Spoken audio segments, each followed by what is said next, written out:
ਕੁਬੋਟਾ ਦਾ ਆ ਜਿਹੜਾ ਤੁਸੀਂ ਚਲਾ ਰਹੇ ਹੋ, ਮੇਰਾ ਖਿਆਲ ਆ ਸਾਡੇ ਚੱਲ ਰਿਹਾ ਸਕਰੀਨ ਤੇ, ਇਹ ਮਤਲਬ ਤੁਹਾਡਾ ਤੁਸੀਂ ਆਪ ਇਹਨੂੰ ਡਰਾਈਵ ਕਰਦੇ ਹੋ, ਫਿਰ ਇਹਦੀ ਟ੍ਰੇਨਿੰਗ ਚਲਾਉਣ ਦੀ ਜਾਂ ਖਾਸ ਕਰਕੇ ਜਿਵੇਂ ਕਾਹਨ ਸਿੰਘ ਪੰਨੂ ਨੇ ਆਖਿਆ ਜੋ ਪਨੀਰੀ ਲਾਉਣ ਦਾ ਸਿਲਸਿਲਾ ਹੈ ਪਲੇਟਾਂ ਦਾ, ਉਹ ਕੋਈ ਔਖਾ ਕੰਮ ਤਾਂ ਨਹੀਂ, ਜਾਂ ਉਹ 'ਚ ਕਿੰਨੀ ਕੁ ਦਿੱਕਤ ਜਾਂ ਕਿੰਨੀ ਕਾਸਟ ਆਉਂਦੀ ਹੈ? ਕੋਈ ਔਖਾ ਕੰਮ ਨਹੀਂ ਜੀ ਉਹ। ਇਹ ਪਿਛਲੇ ਸਾਲ ਕਿੰਨਾ ਝੋਨਾ ਇਹਦੇ ਰਾਹੀਂ ਲਾਇਆ ਸੀ ਤੁਸੀਂ ਆਪਣੇ ਫਾਰਮ ਤੇ? ਆਪਾਂ ਪਿਛਲੇ ਸਾਲ ਜੀ ਇਹਦੇ ਨਾਲ 25 ਕਿੱਲੇ ਲਾਏ। ਇਹ ਮਤਲਬ ਕਿੰਨੀ ਕਾਸਟ ਦਾ, ਇਹ ਕਿੰਨੇ ਦਾ ਖਰੀਦਿਆ ਤੁਸੀਂ, ਕੋਈ ਸਬਸਿਡੀ ਤੇ ਕਿੰਨੀ ਮਿਲੀ ਤੁਹਾਨੂੰ ਕੁਛ?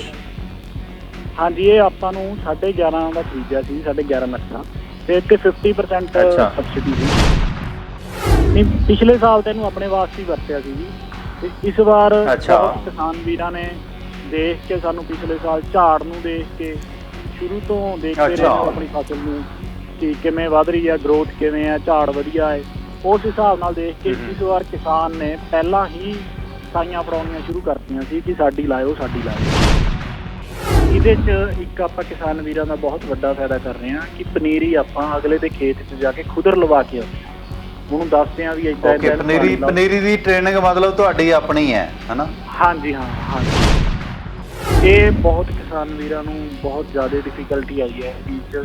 ਪਹਿਲਾਂ ਪੌਦ ਲਾ ਕੇ ਉਹ ਖਰਾਬ ਕਰ ਲੈਂਦੇ ਨੇ, ਫਿਰ ਅਗਲੇ ਸਾਲ ਉਹਨਾਂ ਦਾ ਮਨ ਟੁੱਟ ਜਾਂਦਾ ਕਿ ਪੌਦ ਹੀ ਨਹੀਂ ਹੁੰਦੀ। ਪਰ ਜੇ ਦੇਖਿਆ ਜਾਵੇ ਅਸਲ ਮੈਨੇ 'ਚ ਜਿਹੜੀ ਆਪਾਂ ਛਿੱਟੇ ਵਾਲੀ ਪੌਦ ਦਿੰਦੇ ਹਾਂ, ਉਹ ਜੇ ਤੁਹਾਡੀ ਮੰਨ ਲਓ ਐਗਜ਼ਾਮਪਲ ਲੈ ਲਓ ਵੀ ਉਹ 10 ਦਿਨਾਂ 'ਚ ਹੋ ਰਹੀ ਹੈ, ਤਾਂ ਇਹ ਪੌਦ ਤੁਹਾਡੀ 3 ਦਿਨਾਂ 'ਚ ਤਿਆਰ ਹੋ ਰਹੀ ਹੈ ਫੋਰ ਐਗਜ਼ਾਮਪਲ। ਵੈਸੇ ਤਾਂ ਲੈ ਲੈਂਦੀ ਆ ਉਹ 1.5 ਮਹੀਨੇ ਵਾਂਗ, ਪਰ ਇਹ ਉਸ ਤੋਂ ਜ਼ਿਆਦਾ ਛੇਤੀ ਮੰਨ ਲੈਂਦੀ ਹੈ।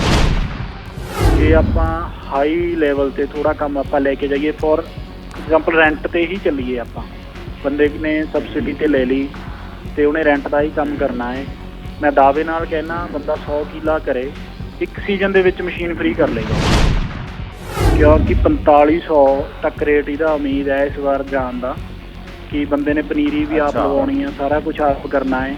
ਅਤੇ ਦੂਸਰੀ ਗੱਲ, ਲੋਕਡਾਊਨ ਕਰਕੇ ਲੇਬਰ ਵੀ ਨਹੀਂ ਆ ਰਹੀ।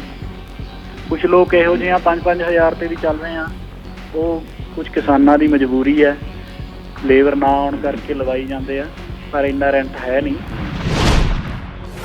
ਗੱਭਰੂ ਪੰਜਾਬ ਦਾ ਕੰਮ ਤਾਂ ਜ਼ਰੂਰ ਕਰਦਾ ਹੈ ਜੀ, ਸਾਰੇ ਇੱਕੋ ਤਰ੍ਹਾਂ ਦੇ ਨਹੀਂ ਹੁੰਦੇ। ਜਿੱਦਾਂ ਤੁਸੀਂ ਪਹਿਲਾਂ ਹੀ ਕਹਿ ਕੇ ਹਟੇ ਹੋ ਵੀ ਗੰਦਾ ਅੰਡਾ ਸਾਰਿਆਂ ਨੂੰ ਗੰਦਾ ਕਰ ਦਿੰਦਾ ਹੈ।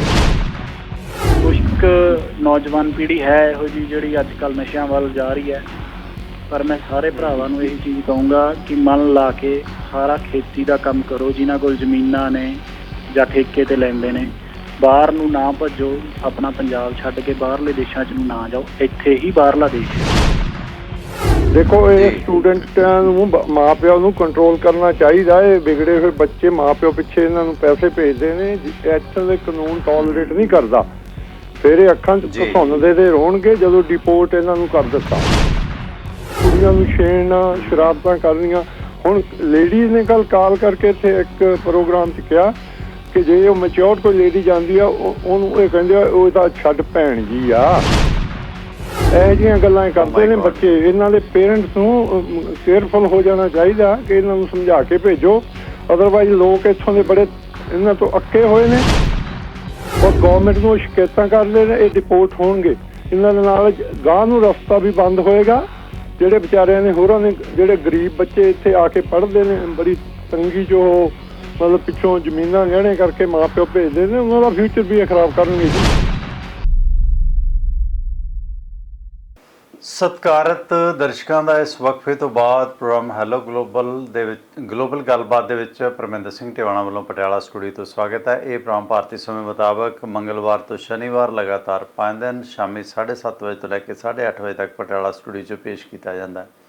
ਇਸ ਪ੍ਰੋਗਰਾਮ ਨੂੰ ਤੁਸੀਂ ਸਾਡੇ ਗਲੋਬਲ ਪੰਜਾਬ ਟੈਲੀਵਿਜ਼ਨ ਦੇ ਫੇਸਬੁੱਕ ਪੇਜ 'ਤੇ ਇਸ ਵਕਤ ਬਿਲਕੁਲ ਲਾਈਵ ਵੇਖਦੇ ਹੋ, ਅਤੇ ਇਸ ਪ੍ਰੋਗਰਾਮ ਦਾ ਰਿਪੀਟ ਤੁਸੀਂ ਸਾਡੇ ਚੈਨਲ ਪੰਜਾਬੀ TV ਦੇ YouTube ਪੇਜ 'ਤੇ ਕਦੇ ਵੀ ਵੇਖ ਸਕਦੇ ਹੋ। ਚੈਨਲ ਪੰਜਾਬੀ TV ਨੂੰ ਪੂਰੇ ਕੈਨੇਡਾ ਭਰ ਦੇ ਵਿੱਚ ਵੇਖਣ ਵਾਸਤੇ ਕੇਬਲ ਨੈਟਵਰਕ ਰੋਜ਼ਰ, ਬੈਲ, ਸ਼ਾਹ ਅਤੇ ਟੈਲਸ ਦੀਆਂ ਸੇਵਾਵਾਂ ਲਈਆਂ ਜਾ ਸਕਦੀਆਂ ਨੇ। ਗਲੋਬਲ ਪੰਜਾਬ ਟੈਲੀਵਿਜ਼ਨ ਦੇ ਪ੍ਰੋਗਰਾਮ ਪੂਰੀ ਦੁਨੀਆ ਦੇ ਵਿੱਚ ਵੇਖਣ ਵਾਸਤੇ ਤੁਸੀਂ ਸਾਡੀਆਂ ਐਪਸ ਨੇ ਜਿਹੜੀਆਂ ਉਹ ਐਮਾਜ਼ੋਨ ਫਾਰ ਤੋਂ, Apple TV, IPTV, Android, iOS ਤੋਂ ਕਦੇ ਵੀ ਡਾਊਨਲੋਡ ਕਰ ਸਕਦੇ ਹੋ, ਜਾਂ globalpunjabtv.com ਵੈਬਸਾਈਟ 'ਤੇ ਵੀ ਜਾ ਸਕਦੇ ਹੋ। ਤੇ ਇਸੇ ਤਰ੍ਹਾਂ ਸਵੇਰ ਦੇ ਵਕਤ ਵੀ ਭਾਰਤੀ ਸਮਾਂ 6 ਵਜੇ ਤੋਂ ਲੈ ਕੇ 7 ਵਜੇ ਤੱਕ ਮੰਗਲਵਾਰ ਤੋਂ ਲੈ ਕੇ ਸ਼ਨੀਵਾਰ ਲਗਾਤਾਰ 5 ਦਿਨ ਆਪਾਂ ਪ੍ਰੋਗਰਾਮ ਪੇਸ਼ ਕਰੀਦਾ ਹੈਲੋ ਗਲੋਬਲ ਪੰਜਾਬ। ਉਸ ਦਾ ਵੀ ਤੇ ਇਸ ਦਾ ਵੀ ਦੋਨੋਂ ਇੱਕ ਇੱਕ ਘੰਟੇ ਦੇ ਪ੍ਰੋਗਰਾਮਾਂ ਦੇ ਵਿੱਚ ਤੁਸੀਂ ਸ਼ਿਰਕਤ ਕਰਨੀ ਆ ਤੇ ਉਸ ਦੇ ਵਾਸਤੇ ਫ਼ੋਨ ਨੰਬਰ ਨੇ 0175 5156। ਆਪ ਦਾ ਸਵਾਗਤ ਹੈ ਸਰ, ਵੈਲਕਮ ਜੀ। ਟਵਾਣਾ ਸਾਹਿਬ ਸਤਿ ਸ੍ਰੀ ਅਕਾਲ ਜੀ। ਸਤਿ ਸ਼੍ਰੀ ਅਕਾਲ ਬਾਈ ਜੀ ਧਾਲੀਵਾਲ ਸਾਹਿਬ। ਹਾਂਜੀ ਹਾਂਜੀ ਟਵਾਣਾ ਸਾਹਿਬ, ਮੈਂ ਥੋੜੀ ਗੱਲ ਕਰਨੀ। ਹਾਂਜੀ, ਮੈਂ ਪਿੱਛੇ ਮੈਨੂੰ ਫੋਨ ਮਿਲਿਆ ਨਹੀਂ ਜਿੱਦਣ ਇੱਥੋਂ ਵਾਲੇ ਸਟੂਡੈਂਟਸ ਦੀ ਗੱਲ ਹੁੰਦੀ ਸੀ। ਦੇਖੋ, ਇਹ ਸਟੂਡੈਂਟਾਂ ਨੂੰ ਮਾਂ-ਪਿਓ ਨੂੰ ਕੰਟਰੋਲ ਕਰਨਾ ਚਾਹੀਦਾ। ਇਹ ਵਿਗੜੇ ਹੋਏ ਬੱਚੇ ਮਾਂ-ਪਿਓ ਪਿੱਛੇ ਇਹਨਾਂ ਨੂੰ ਪੈਸੇ ਭੇਜਦੇ ਨੇ। ਇੱਥੋਂ ਦੇ ਕਾਨੂੰਨ ਟੋਲਰੇਟ ਨਹੀਂ ਕਰਦਾ। ਫਿਰ ਇਹ ਅੱਖਾਂ 'ਚ ਸੁਣਦੇ ਤੇ ਰੋਣਗੇ ਜਦੋਂ ਡਿਪੋਰਟ ਇਹਨਾਂ ਨੂੰ ਕਰ ਦਿੱਤਾ। ਲੋਕ ਇਹਨਾਂ ਤੋਂ ਬਹੁਤ ਤੰਗ ਨੇ। ਇਹੋ ਜਿਹੇ ਰਿਮਾਰਕਸ ਕਰਦੇ ਨੇ। ਇਹ ਜਿਵੇਂ ਇੱਥੇ ਸਟੂਡੈਂਟ ਪਿੱਛਾ ਕਰਦੇ ਨੇ ਨਾ ਕੁੜੀਆਂ ਦਾ, ਉਵੇਂ ਇਕੱਠੇ ਹੋ ਕੇ ਮੰਡੀਰਾਂ ਕਰਦੀਆਂ ਨੇ ਗਰੁੱਪ ਬਣਾ ਕੇ। ਰਾਈਟ, ਇੱਥੇ ਜੇ ਫਿਲਮਾਂ 'ਚ ਦਿਖਾਇਆ ਜਾਂਦਾ, ਮੈਂ ਕੱਲ ਫਿਲਮ ਦੇਖਿਆ, ਤੁਹਾਨੂੰ ਮੈਸੇਜ ਵੀ ਰਾਤ ਮੈਂ ਕੀਤਾ ਸੀ ਕਿ ਇਹੋ ਜਿਹੀਆਂ ਫਿਲਮਾਂ ਬਣਾਈਆਂ ਜਾਂਦੀਆਂ, ਮਾਹੌਲ ਲੱਗਦਾ ਹੀ ਨਹੀਂ ਹੈ। ਆਪਾਂ ਵੀ ਉੱਥੇ ਪੜ੍ਹਿਆ ਕਾਲਜਾਂ ਯੂਨੀਵਰਸਿਟੀਆਂ 'ਚ ਕਿ ਏਦਾਂ ਅਸੀਂ ਕਰਦੇ ਹੁੰਦੇ ਸੀਗੇ, ਕੁੜੀਆਂ ਨੂੰ ਛੇੜਨਾ, ਸ਼ਰਾਰਤਾਂ ਕਰਨੀਆਂ।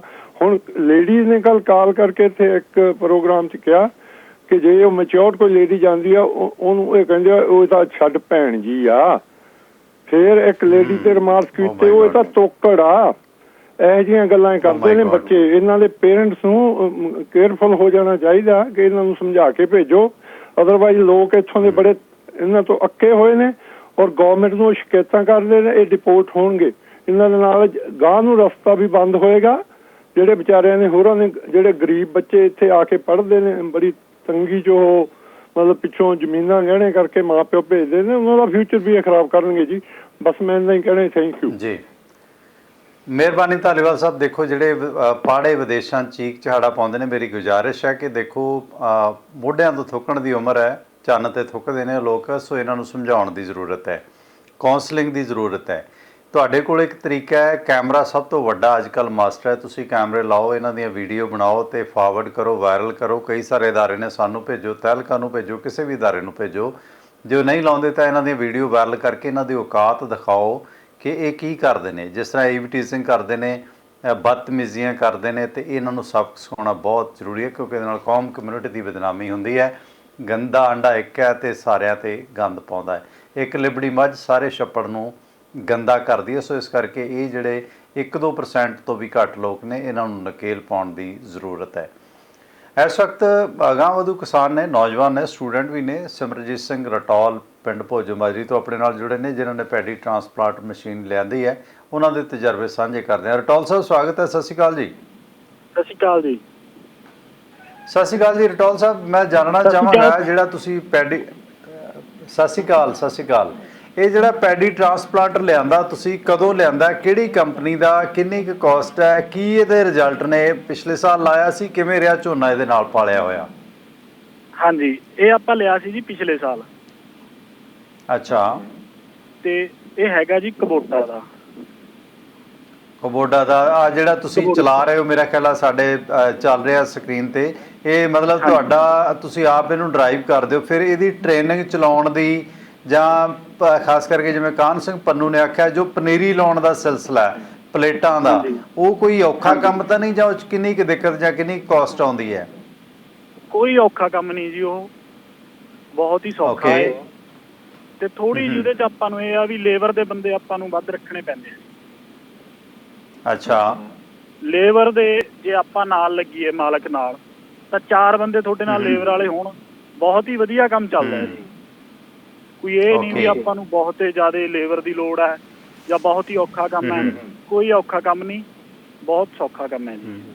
ਤੇ ਜੀਰੀ ਲਾਉਣ ਪਿਛਲੇ ਸਾਲ ਕਿੰਨੇ ਏਕੜ, ਇਹ ਪਿਛਲੇ ਸਾਲ ਕਿੰਨਾ ਝੋਨਾ ਇਹਦੇ ਰਾਹੀਂ ਲਾਇਆ ਸੀ ਤੁਸੀਂ ਆਪਣੇ ਫਾਰਮ ਤੇ?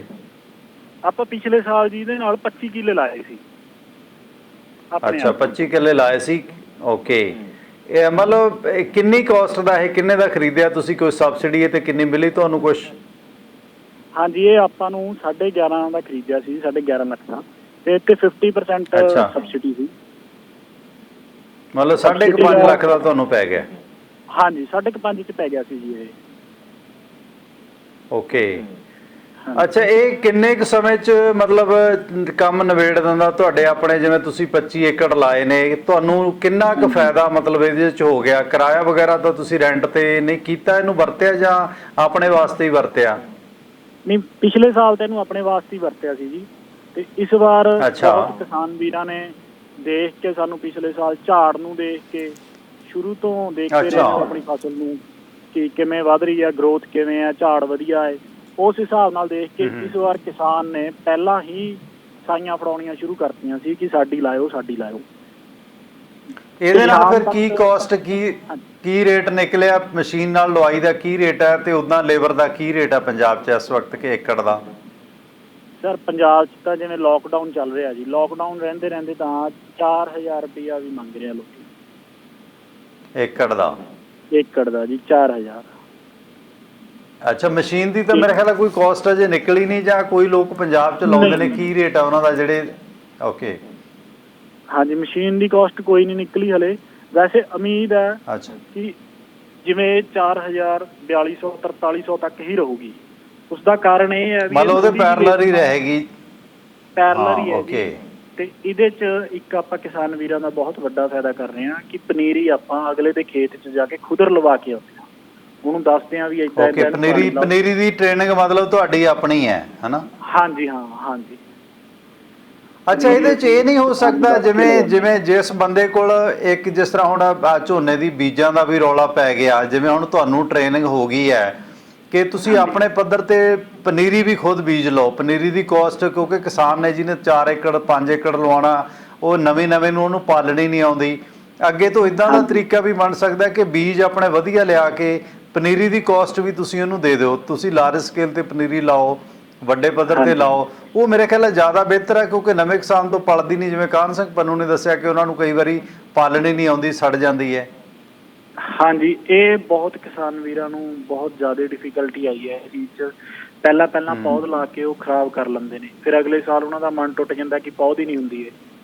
ਪਰ ਜੇ ਦੇਖਿਆ ਜਾਵੇ ਅਸਲ ਮਹੀਨੇ 'ਚ ਜਿਹੜੀ ਆਪਾਂ ਛਿੱਟੇ ਵਾਲੀ ਪੌਦ ਦਿੰਦੇ ਹਾਂ, ਉਹ ਜੇ ਤੁਹਾਡੀ ਮੰਨ ਲਓ ਐਗਜ਼ਾਮਪਲ ਲੈ ਲਓ ਵੀ ਉਹ 10 ਦਿਨਾਂ 'ਚ ਹੋ ਰਹੀ ਹੈ, ਤਾਂ ਇਹ ਪੌਦ ਤੁਹਾਡੀ 3 ਦਿਨਾਂ 'ਚ ਤਿਆਰ ਹੋ ਰਹੀ ਹੈ ਫੋਰ ਐਗਜ਼ਾਮਪਲ। ਵੈਸੇ ਤਾਂ ਲੈ ਲੈਂਦੀ ਆ ਉਹ 1.5 ਮਹੀਨੇ ਵਾਂਗ, ਪਰ ਇਹ ਉਸ ਤੋਂ ਜ਼ਿਆਦਾ ਛੇਤੀ ਮੱਲਦੀ ਹੈ। ਇਹ 'ਚ ਬਹੁਤ ਵੱਡਾ ਬੈਨੀਫਿਟ ਹੈ ਸਾਰਿਆਂ ਦਾ ਕਿ ਇਹ ਬਹੁਤ ਜ਼ਿਆਦਾ ਛੇਤੀ ਮੱਲਦੀ ਹੈ। ਤੇ ਜਿੱਦਾਂ ਤੁਸੀਂ ਕਿਹਾ ਵੀ ਅੱਗੇ ਨੂੰ ਆਪ ਤੋਂ ਪੌਦ ਲਾਈਏ, ਇਹ ਗੱਲ ਤੇ ਜ਼ਰੂਰ ਵਿਚਾਰ ਕਰਾਂਗੇ ਜੀ। ਅਗਲੀ ਵਾਰ ਤੋਂ ਸਟਾਰਟ ਕਰਾਂਗੇ ਇਸ ਵਾਰ। ਅੱਛਾ, ਇਹਦੀ ਚਲਾਉਣ ਦੀ ਮੈਂ ਦੇਖਿਆ, ਇਹਨੂੰ ਤੁਸੀਂ ਉੱਤੇ ਬੈਠ ਕੇ ਰਨ ਕਰ ਰਹੇ ਹੋ, ਮੇਰੇ ਖਿਆਲ ਪੈਟਰੋਲ ਨਾਲ ਚੱਲਦੀ ਹੈ ਮਸ਼ੀਨ, ਤੇ ਇਹਨੂੰ ਚਲਾਉਣ ਦੀ ਟ੍ਰੇਨਿੰਗ ਤੁਹਾਨੂੰ ਲੈਣੀ ਪਈ ਸੀ ਕਿਤੋਂ, ਜਾਂ ਤੁਸੀਂ ਖੁਦ ਹੀ ਟ੍ਰੇਨਡ ਹੋਏ ਹੋ? ਕਿੱਦਾਂ ਕੀਤਾ ਇਹਨੂੰ? ਨਹੀਂ, ਕੋਈ ਟ੍ਰੇਨਿੰਗ ਨਹੀਂ ਲੈਣੀ ਪਈ ਜੀ, ਕੁਛ ਨਹੀਂ ਕਰਨਾ ਪਿਆ। ਬਹੁਤ ਹੀ ਜ਼ਿਆਦਾ ਸੌਖੀ ਹੈ ਚਲਾਉਣੀ, ਕੋਈ ਡਿਫੀਕਲਟ ਨਹੀਂ ਹੈਗੀ।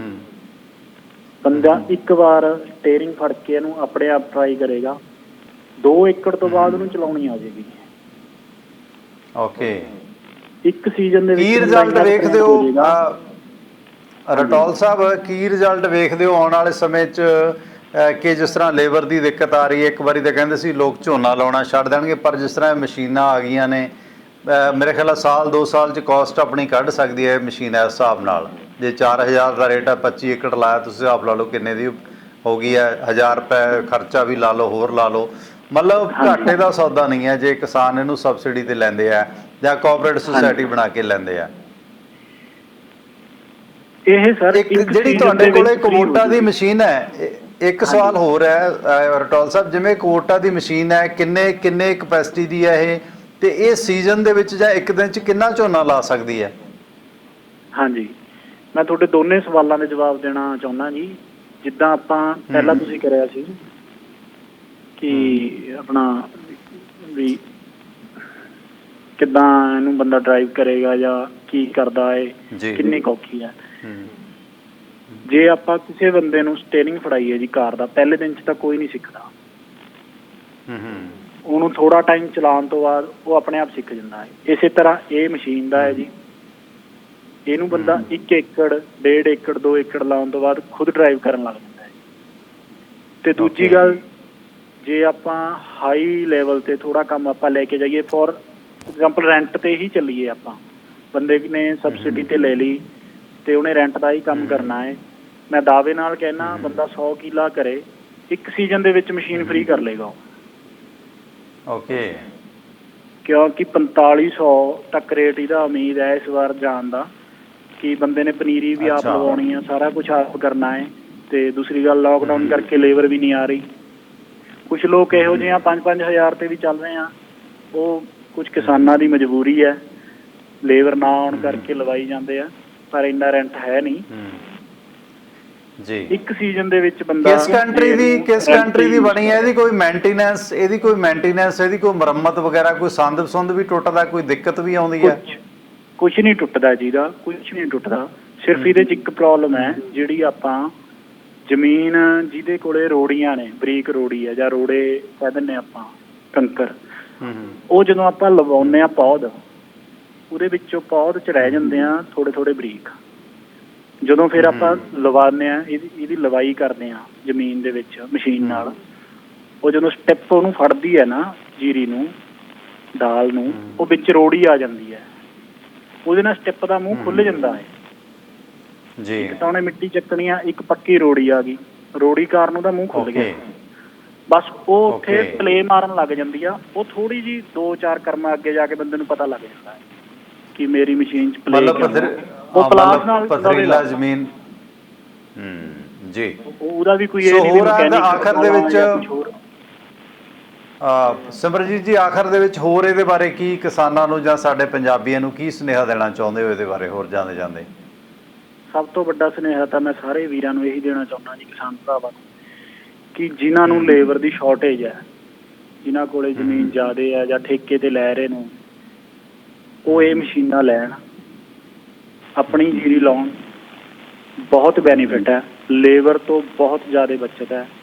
ਕੋਈ ਲੇਬਰ ਦਾ ਪੌਦ ਲਾਉਣ ਲੱਗੇ ਥੋੜਾ ਜਿਹਾ ਖਰਚਾ ਆਉਂਦਾ ਹੈ, ਲੇਬਰ ਤੇ ਉਹ ਵੀ 5-4 ਬੰਦੇ ਹੁੰਦੇ ਆ, ਇਹ ਨਹੀਂ ਵੀ 10-12। ਬਹੁਤ ਹੀ ਜ਼ਿਆਦਾ ਵਧੀਆ ਚੀਜ਼ ਹੈ, ਕੋਈ ਪੌਦ ਹੈ ਨਹੀਂ। ਇੱਕ ਹੋਰ ਸਵਾਲ ਸੰਖੇਪ ਦੇ ਵਿੱਚ, ਜਿਸ ਤਰ੍ਹਾਂ ਤੁਸੀਂ ਫਾਰਮ ਦੇ ਘੋੜੀਆਂ ਵੀ ਰੱਖੀਆਂ, ਫਾਰਚੂਨਰ, ਸਕਾਰਪੀਓ ਵੀ ਰੱਖੀਆਂ, ਤੇ ਜਦੋਂ ਝੋਨੇ 'ਚ ਵੜਦੇ ਹੋ ਝੋਨਾ ਵੀ ਆਪ ਲਾਉਂਦੇ ਹੋ, ਮਤਲਬ ਕਹਿੰਦੇ ਪੰਜਾਬ ਦਾ ਗੱਭਰੂ ਕੰਮ ਨਹੀਂ ਕਰਦਾ ਜ਼ਿਆਦਾਤਰ, ਤੁਸੀਂ ਕੀ ਮਹਿਸੂਸ ਕਰਦੇ ਹੋ? ਨਹੀਂ, ਗੱਭਰੂ ਪੰਜਾਬ ਦਾ ਕੰਮ ਤਾਂ ਜ਼ਰੂਰ ਕਰਦਾ ਹੈ ਜੀ, ਸਾਰੇ ਇੱਕੋ ਤਰ੍ਹਾਂ ਦੇ ਨਹੀਂ ਹੁੰਦੇ। ਜਿੱਦਾਂ ਤੁਸੀਂ ਪਹਿਲਾਂ ਹੀ ਕਹਿ ਕੇ ਹਟੇ ਹੋ ਵੀ ਗੰਦਾ ਅੰਡਾ ਸਾਰਿਆਂ ਨੂੰ ਗੰਦਾ ਕਰ ਦਿੰਦਾ ਹੈ। ਕੁਛ ਕੁ ਨੌਜਵਾਨ ਪੀੜ੍ਹੀ ਹੈ ਇਹੋ ਜਿਹੀ ਜਿਹੜੀ ਅੱਜ ਕੱਲ੍ਹ ਨਸ਼ਿਆਂ ਵੱਲ ਜਾ ਰਹੀ ਹੈ, ਪਰ ਮੈਂ ਸਾਰੇ ਭਰਾਵਾਂ ਨੂੰ ਇਹੀ ਚੀਜ਼ ਕਹੂੰਗਾ ਕਿ ਮਨ ਲਾ ਕੇ ਸਾਰਾ ਖੇਤੀ ਦਾ ਕੰਮ ਕਰੋ। ਜਿਨ੍ਹਾਂ ਕੋਲ ਜ਼ਮੀਨਾਂ ਨੇ ਜਾਂ ਠੇਕੇ ਤੇ ਲੈਂਦੇ ਨੇ, ਬਾਹਰ ਨੂੰ ਨਾ ਭੱਜੋ, ਆਪਣਾ ਪੰਜਾਬ ਛੱਡ ਕੇ ਬਾਹਰਲੇ ਦੇਸ਼ਾਂ 'ਚ ਨੂੰ ਨਾ ਜਾਓ, ਇੱਥੇ ਹੀ ਬਾਹਰਲਾ ਦੇਸ਼ ਹੈ।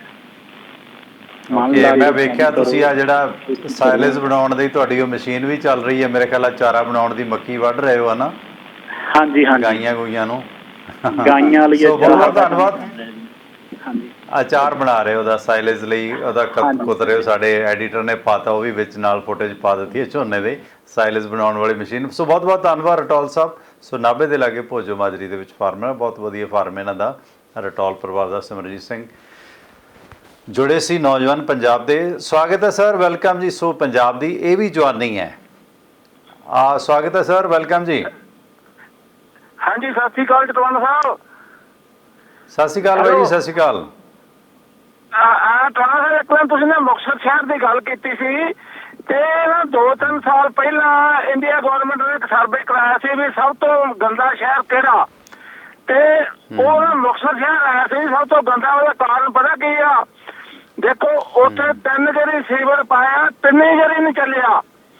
ਉਹ ਦੇਖੋ ਲੀਡਰ ਵਾਲੇ ਆ, ਉਹ ਠੇਕੇਦਾਰ ਨੂੰ ਕਹਿਣ ਤੈਨੂੰ ਇੰਨੇ ਕਰੋੜ ਆਇਆ, ਤੂੰ ਸਾਨੂੰ ਕਿੰਨਾ ਦਿੰਦਾ? ਤੁਸੀਂ ਦੇਖੋ ਟਵਾਣਾ ਸਾਹਿਬ, ਮੁਕਤਸਰ ਕਿੰਨਾ ਪਵਿੱਤਰ ਸ਼ਹਿਰ ਆ, ਉਹਦੀ ਇਹ ਹਾਲਤ ਵਾ, ਤੇ ਸਾਡਾ ਬਣੂਗਾ ਕੀ? ਤੇ ਬਹੁਤ ਇਹਦਾ ਤੁਸੀਂ ਕਰੋ ਹੀ ਕਿਰਪਾ। ਸਤਿ ਸ੍ਰੀ ਅਕਾਲ, ਸਤਿ ਸ੍ਰੀ ਅਕਾਲ। ਮਿਹਰਬਾਨੀ ਜੀ, ਮਿਹਰਬਾਨੀ। ਮੁਕਤਸਰ 'ਚ ਖੰਡੇ ਲਵਾਏ ਸੀਗੇ ਜਦੋਂ 40 ਮੁਕਤਿਆਂ ਦਾ ਬਣਾਇਆ ਸੀ ਦਿਹਾੜਾ ਕਪਤਾਨ ਸਰਕਾਰ ਨੇ, ਤੇ ਅਕਾਲੀਆਂ ਨੇ ਉਹ ਖੰਡੇ ਕਾਫੀ ਦੇਰ ਸਾਫ਼ ਹੀ ਨਹੀਂ ਕੀਤੇ ਜਿਹਦੇ 40 ਮੁਕਤਿਆਂ ਦਾ ਨਾਂ ਲਿਖਿਆ ਸੀ। ਸੋ ਸਿਆਸਤ ਬਹੁਤ ਮਾੜੀ ਹੈ। ਸੋ ਜੁੱਤੀ ਲਾਉਣ ਵਾਲੀ ਹੈ ਇਸ ਸਿਸਟਮ 'ਤੇ ਤਾਂ ਮੁਕਤਸਰ ਵਾਲੀ, ਉਹ ਵੀ ਜੁੱਤੀ ਲਿਆਂਦੀ ਮੁਕਤਸਰ ਤੋਂ, ਇੱਕ ਲਾਹ ਲੈਂਦੀ ਇੱਕ ਪਾ ਲੈਂਦੀ, ਕਹਿੰਦੀ ਮਾਂ ਦੇ ਸਿਵਲ ਸਰਜਣ ਵੇ ਤੈਨੂੰ ਕਿੱਦਾਂ ਨਬਜ਼ ਵਿਖਾ ਲੈਂਦੀ। ਸੋ ਮੁਕਤਸਰ ਦੀ ਧੌੜੀ ਦੀ ਜੁੱਤੀ ਦੀ ਜ਼ਰੂਰਤ ਹੈ ਇਸ ਸਿਸਟਮ ਦੇ ਵਾਸਤੇ। ਉਹ ਮਤਲਬ ਧੌੜ ਚੱਕ ਸਕਦੀ ਹੈ ਮੇਰੇ ਖਿਆਲ 'ਚ। ਲੀਡਰਾਂ ਦਾ ਇਲਾਕਾ ਮੁਕਤਸਰ ਸਾਹਿਬ, ਸਵਾਗਤ ਹੈ ਜੀ। ਸਤਿ ਸ਼੍ਰੀ ਅਕਾਲ। ਸਤਿ ਸ਼੍ਰੀ ਅਕਾਲ ਪੈਰਾ ਸਿੰਘ ਬੋਲ ਰਿਹਾ ਜੀ। ਜੀ ਸਾਹਿਬ, ਪੈਰਾ ਸਿੰਘ ਜੀ, ਸਵਾਗਤ ਬਾਈ ਜੀ। ਹਾਂ ਟਵਾਣਾ ਸਾਹਿਬ, ਵੈਸੇ ਤਾਂ ਜਿਸ ਤਰ੍ਹਾਂ ਹਰ ਸਰਕਾਰ ਕੋਈ ਵੀ ਐਕਸ਼ਨ ਲੈਣ ਦੀ ਥਾਂ ਕਮੇਟੀ ਬਣਾ ਕੇ ਗੱਲ ਲੰਬੀ ਕਰ ਦਿੰਦੀ ਹੈ, ਇਸੇ ਤਰ੍ਹਾਂ ਹੀ ਆਪਣੇ ਤੇ ਲੱਗੇ ਇਲਜ਼ਾਮਾਂ ਤੋਂ ਕੈਪਟਨ ਸਾਹਿਬ ਲੰਚ ਬਰੰਚ ਦੇ ਸਾਰੇ ਮੇਰੇ ਖਿਆਲ ਆਪਣਾ ਬਚਾਅ ਕਰ ਲੈਣਗੇ ਤੇ ਆਪਣੇ ਚਹੇਤਿਆਂ ਦਾ ਬਚਾਅ ਕਰਕੇ ਉਹਨਾਂ ਨੂੰ ਵੀ ਹੋਰ ਫਾਇਦੇ ਦੇ ਸਕਦੇ ਹਨ ਜੀ। ਬਾਕੀ ਉਹਨਾਂ ਦੀ ਜ਼ਮੀਰ ਵੀ ਜਿਹੜੀ ਕਦੇ ਕਦੇ ਜਾਗਦੀ ਹੈ, ਉਹ ਵੀ ਕਿਸੇ ਮੰਤਵ ਨਾਲ ਚੁੱਪ ਹੋ ਜਾਂਦੀ ਹੈ। ਲੱਗਦੀ ਹੈ ਕਿ ਇਹ ਭਟਾ ਜੀ ਇਸ ਤਰ੍ਹਾਂ ਹੀ ਸ਼ਾਂਤ ਹੋ ਜਾਵੇਗਾ। ਅੰਦਰਲੀ ਰਿਪੋਰਟ ਆਪ ਲੋਕਾਂ ਨੂੰ ਜ਼ਰੂਰ ਦੱਸੋ ਕਿ ਬਹੁਤੀਆਂ ਗੱਲਾਂ ਦਾ ਤੁਹਾਨੂੰ ਵੱਧ ਪਤਾ ਹੈ ਤਾਂ ਕਿ ਲੋਕੀ ਜਾਗਰੂਕ ਹੋ ਸਕਣ। ਧੰਨਵਾਦ ਜੀ, ਮਿਹਰਬਾਨੀ। ਬਿਲਕੁਲ ਜੀ, ਕੈਪਟਨ ਸਾਹਿਬ ਨੇ ਖੜੱਪੇ ਸੱਪ ਤਕਰੀਬਨ ਕਾਬੂ ਕਰ ਲਏ ਨੇ, ਮੈਂ ਹੀ ਕਹਾਂਗਾ। ਆਪ ਦਾ ਸਵਾਗਤ ਸਰ। ਅਗਲੇ ਕਾਲਰ। ਸੋ ਕੈਪਟਨ ਸਾਹਿਬ ਦੀ ਲੰਚ ਡਿਪਲੋਮੈਸੀ ਕੰਮ ਆ ਗਈ ਹੈ। ਸੁਰਿੰਦਰ ਸਦਿਓੜਾ ਸਾਹਿਬ ਜੁੜੇ ਨੇ। ਗੁਰਮੀਤ ਸਿੰਘ ਕਹਿੰਦੇ ਝੋਨੇ ਦੀ ਲਵਾਈ ਦਾ ਰੇਟ 2700 ਰੁਪਏ ਏਕੜ ਹੈ, ਰੱਖ ਦਿੱਤਾ, ਇਸ ਤੋਂ ਵੱਧ ਨਹੀਂ ਲੈ ਸਕਦੇ। ਗੱਲ ਬਾਈ ਜੀ ਠੀਕ ਹੈ, ਗੁਰਮੀਤ ਜੀ ਰੇਟ ਫਿਕਸ ਕੀਤਾ ਮਜ਼ਦੂਰਾਂ ਨੂੰ, ਪਰ ਉਹ 'ਚ ਦਿੱਕਤ ਇਹ ਹੈ ਕਿ ਜਦੋਂ ਨਹੀਂ ਮਿਲਦਾ ਤੇ ਫਿਰ ਅੱਗ ਲੱਗੀ ਤੋਂ ਮਸ਼ਕਾਂ ਦਾ ਭਾਅ ਨਹੀਂ ਪੁੱਛੀਦਾ। ਉਹ ਖਾਣਾ ਨੂੰ ਝੂਠਾ ਕਿਵੇਂ ਕਰ ਦੋਗੇ? ਜੇ 2700 ਅਗਲਾ ਕਹਿੰਦਾ ਮੈਂ 4000 ਦਿੰਦਾ, ਹਾਂ ਠੀਕ ਹੈ, ਜਿੱਥੇ ਮੋਨੋਪਲੀ ਪਿੰਡ 'ਚੋਂ ਨਹੀਂ ਰੇਟ ਤੋੜਨਗੇ। ਸਤਨਾਮ ਪਾਲੀ ਕਹਿੰਦੇ ਜੇ ਮਾਫੀ ਮੰਗਣ ਨਾਲ ਮੁੱਖ ਸਕੱਤਰ ਵੱਲੋਂ ਹੁੰਦਾ, ਐਲਾਨ ਮੁੱਖ ਸਕੱਤਰ ਵੱਲੋਂ ਹੁੰਦਾ ਤਾਂ ਸ਼ਾਇਦ ਕੈਬਨਿਟ ਦਾ ਮਾਨ ਸਨਮਾਨ ਵੱਧ ਜਾਂਦਾ, ਪਰ ਕੈਪਟਨ ਸਾਹਿਬ ਪਤੰਦਰ ਨੇ ਲੰਚ ਵਿੱਚ ਪਤਾ ਨਹੀਂ ਕਿਹੜੀ ਸਵੀਟ ਡਿਸ਼ ਖਵਾ ਦਿੱਤੀ ਜਿਸ ਨਾਲ ਸਾਰੇ ਪੰਜਾਬ ਦੇ ਹਮਾਇਤੀ ਮੰਤਰੀ ਆਪਣੀ ਬੇਇੱਜ਼ਤੀ ਅਤੇ ਬਾਬੇ ਪੰਜਾਬੀ ਦੀ ਕੱਟੀ ਜੇਬ ਦਾ ਕੌੜਾ ਘੁੱਟ ਭਰ ਕੇ ਬੇਸ਼ਰਮੀ ਨਾਲ ਚੁੱਪ ਕਰ ਗਏ ਨੇ। ਐਕਸਾਈਜ਼ ਵਿਭਾਗ ਨੂੰ ਚੂਨੇ ਦਾ ਮੁੱਲ ਚੀਫ ਸੈਕਟਰੀ ਨੇ 3 ਵਾਰ ਮਾਫੀ ਮੰਗ ਕੇ ਮੋੜ ਦਿੱਤਾ, ਪਰ ਅੱਜ ਗਾਲਬ ਸਾਹਿਬ ਦਾ ਕੋਈ ਸ਼ੇਰ ਸੁਣਨ ਨੂੰ ਨਹੀਂ ਮਿਲਿਆ। ਹਾਂ, ਮਨਪ੍ਰੀਤ ਬਾਦਲ ਨੇ ਗਾਲਬ ਸਾਹਿਬ ਦਾ ਸ਼ੇਰ ਨਹੀਂ ਅੱਜ ਸੁਣਾਇਆ। ਸਹੀ ਗੱਲ ਹੈ ਵੀਰ ਪਾਲੀਆ ਸਾਹਿਬ, ਬਹੁਤ ਠੋਕ ਕੇ ਲਿਖਿਆ ਤੁਸੀਂ। ਜੋਰਾ ਸਿੰਘ ਸਿੱਧੂ ਸਾਹਿਬ ਜੁੜੇ ਨੇ, ਥੈਂਕ ਯੂ। ਇਸ ਦੇ ਨਾਲ ਨਾਲ ਹੋਰ ਕਾਲਰਸ ਜੁੜੇ ਨੇ, ਉਹਨਾਂ ਦੇ ਵੀ ਜਜ਼ਬਾਤ ਵੀ ਮੈਂ ਤੁਹਾਡੇ ਨਾਲ ਸਾਂਝੇ ਕਰਾਂਗਾ, ਕਿਉਂਕਿ ਅਜੇ ਸੈਂਟਰ ਦੇ ਵਿੱਚ ਕਾਂਗਰਸ ਸਰਕਾਰ ਦੇ ਵਿੱਚ ਦਮਖਮ ਨਹੀਂ ਹੈ, ਇਸੇ ਕਰਕੇ ਕਪਤਾਨ ਸਾਹਿਬ ਦੀਆਂ ਮਨਾਹੀਆਂ ਚੱਲਦੀਆਂ ਨੇ। ਬਾਬਾ ਸਿੰਘ ਜੱਸਾ ਜੀ, ਕਰਨੈਲ ਸਿੰਘ ਭਾਵੜਾ, ਰਮਨ ਅਗਮ ਭੈਣ ਜੀ ਜੁੜੇ ਨੇ, ਥੈਂਕ ਯੂ। ਬਲਰਾਮ ਸਿੰਘ ਧਾਲੀਵਾਲ ਕਹਿੰਦੇ ਜੀ ਸਮੁੱਚੀ ਗਲੋਬਲ ਟੀਮ ਨੂੰ ਬਹੁਤ ਧੰਨਵਾਦ ਅਤੇ ਕਿਸਾਨੀ ਮਸਲਾ ਛੂਹਣ ਲਈ ਦਿਲੋਂ ਸ਼ੁਕਰੀਆ। ਬਿਲਕੁਲ ਜੀ, ਇਹ ਸਾਡਾ ਕਿੱਤਾ ਹੈ ਜੀ। ਕਾਸ਼ 5% ਪੱਤਰਕਾਰ ਵੀ, ਥੈਂਕ ਯੂ ਜਨੋਦਾ ਸਾਹਿਬ ਇੰਨਾ ਮਾਣ ਤਾਣ ਦੇਣ ਵਾਸਤੇ, ਮਿਹਰਬਾਨੀ ਜੀ। ਇਸ ਵਕਤ ਪੰਜਾਬੀ ਟ੍ਰਿਬਿਊਨ ਨਾਲ ਵਾਬਸਤਾ ਅਤੇ ਅੱਜ ਕੱਲ੍ਹ ਗਲੋਬਲ ਪੰਜਾਬ ਨਾਲ ਲੰਮੇ ਸਮੇਂ ਤੋਂ ਵਾਬਸਤਾ ਜਗਤਾਰ ਸਿੰਘ ਸਿੱਧੂ ਸਾਹਿਬ, ਸਤਿ ਸ਼੍ਰੀ ਅਕਾਲ ਬਾਈ ਜੀ। ਮਿਹਰਬਾਨੀ ਭਾਈ, ਸਤਿ ਸ਼੍ਰੀ ਅਕਾਲ। ਯਾਦ ਕੀਤਾ ਤੁਸੀਂ। ਮਿਹਰਬਾਨੀ ਜੀ। ਦੇਖੋ ਯਾਦ ਸਰੋਤੇ ਕਰਦੇ ਨੇ। ਜਨੌਦਾ ਸਾਹਿਬ ਦਾ ਕਮੈਂਟ ਆਇਆ, ਕਹਿੰਦੇ ਜੇ 5% ਦੀ ਪੱਤਰਕਾਰੀ ਆਪਣੇ ਪੇਸ਼ੇ ਤੇ ਖੜ ਜਾਣ ਤੇ ਬਾਰੇ ਨਿਆਰੇ ਹੋ ਸਕਦੇ ਆ। ਮੈਂ ਜੀ ਕੋਈ ਨਹੀਂ, ਵਾਹ ਨੇ ਲੋਕ ਜਗਤਾਰ ਸਿੰਘ ਸਿੱਧੂ ਵਰਗੇ। ਅੱਛਾ ਸਿੱਧੂ ਸਾਹਿਬ, ਅੱਜ ਕੈਬਨਿਟ ਮੀਟਿੰਗ 'ਚ ਵਧਾਣੀ ਫੇਰੀ, ਕੀ ਕੁਛ ਨਿਕਲਿਆ? ਲੱਗਦਾ ਬਗਾਵਤ ਠੰਡੀ ਕਰ ਲਈ ਹੈ ਕੈਪਟਨ ਸਾਹਿਬ ਨੇ। ਤੁਸੀਂ ਬਹੁਤ ਅੱਛੇ ਸਵਾਲ ਨੂੰ ਛੇੜਿਆ। ਬਹੁਤ ਹੀ ਦਿਲਚਸਪ ਸਥਿਤੀ ਹੈਗੀ ਹੈ।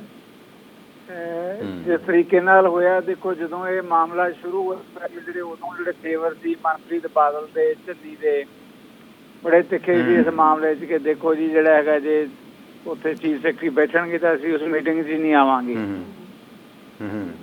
ਕੈਪਟਨ ਅਮਰਿੰਦਰ ਨੇ ਆਪਣੇ ਕੋਲੇ ਸਮਾਂ ਨਹੀਂ, ਮੈਂ ਸਿੰਬੋਲਿਕ ਤੌਰ ਤੇ ਤੁਹਾਨੂੰ ਦੱਸ ਦੇਣਾ ਕਿ ਤੁਸੀਂ ਵੀ ਅਕਸਰ ਜਿਹੜਾ ਹੈਗਾ ਇਸ ਤਰ੍ਹਾਂ ਦੀ ਗੱਲ ਕਰਦੇ ਹੋ ਕਿ ਪੁਰਾਣੇ ਸਮਿਆਂ 'ਚ ਨਾ ਬੱਚੇ ਹੁੰਦੇ ਸੀਗੇ ਕਿ ਆਪਣੀਆਂ ਦਾਦੀਆਂ ਤੋਂ ਨਾਨੀਆਂ ਤੋਂ ਕਹਾਣੀ ਸੁਣਦੇ ਸੀ ਤੇ ਉਹ ਕਹਾਣੀ ਦੀ ਅਕਸਰ ਸ਼ੁਰੂਆਤ ਹੁੰਦੀ ਸੀ ਇੱਕ ਸੀ ਰਾਜਾ।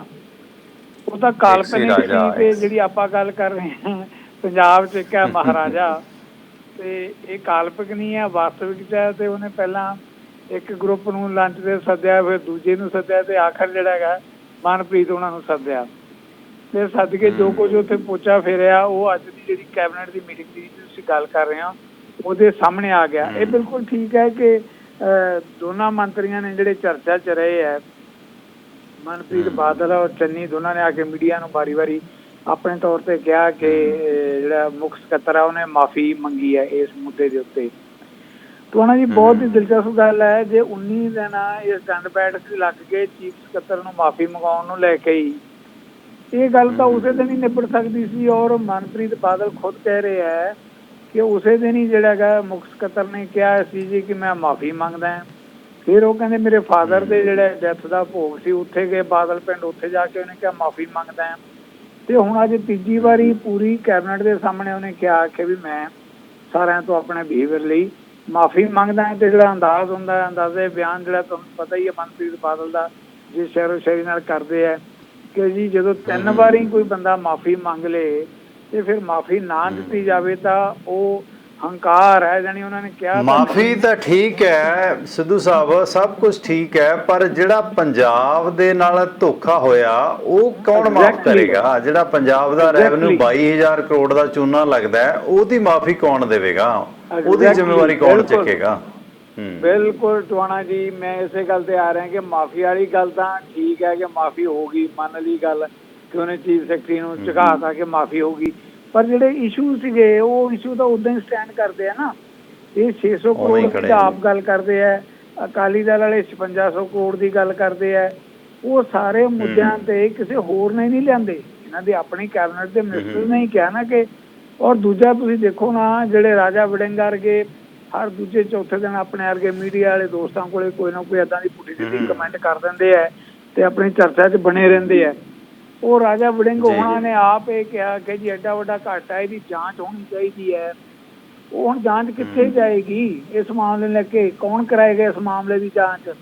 ਹੁਣ ਸਵਾਲ ਤਾਂ ਇਹ ਵੀ ਉੱਠ ਰਿਹਾ ਵੀ ਇਹਦਾ ਮਤਲਬ ਤੁਹਾਡੀ ਐਡੀ ਵੱਡੀ ਹਉਮੈ ਸੀ ਜਿਹਨੂੰ ਮਨਪ੍ਰੀਤ ਹੋਣੀ ਕਹਿ ਰਹੇ ਹੈ।